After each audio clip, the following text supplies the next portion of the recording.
C'est le dernier tabou sur la guerre d'Algérie dont personne ne veut jamais parler, tellement le traumatisme est immense.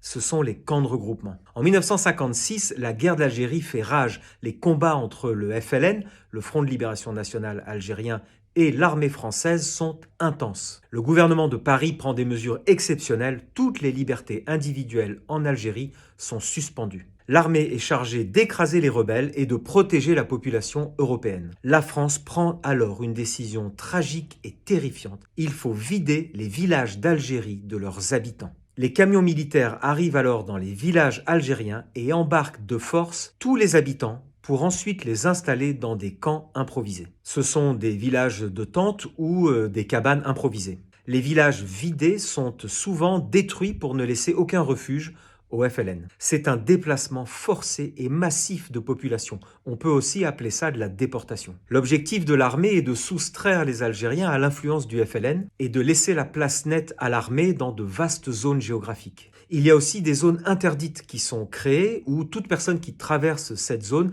est immédiatement abattue sur le champ et sans sommation. Il y a aussi des camps d'internement qui sont créés pour enfermer tous les Algériens qui sont jugés dangereux ou proches du FLN. Des dizaines de milliers d'Algériens se trouvent ainsi placés dans ces camps sans aucun jugement. Certains de ces centres d'internement sont aussi installés en métropole, dans l'Aveyron, dans le Gard ou dans la Marne. Il y a eu plus de 3700 camps de regroupement. Près de 3 millions d'Algériens ont été déplacés de leur village vers ces camps. Cela fait 50% de la population rurale de l'époque. Les conditions de vie dans ces camps de regroupement sont inhumaines. La nourriture est insuffisante, les conditions sanitaires sont rudimentaires et la mortalité infantile est très importante. C'est tellement dramatique qu'en 1959, il y a un jeune qui s'appelle Michel Rocard, qui deviendra Premier ministre bien plus tard, qui visite ces camps de regroupement et il est tellement choqué qu'il rédige un rapport qu'il remet au délégué général de l'Algérie. Mais il faut attendre que la presse s'en empare pour que l'opinion française réagisse à ce scandale. Les Français sont sous le choc,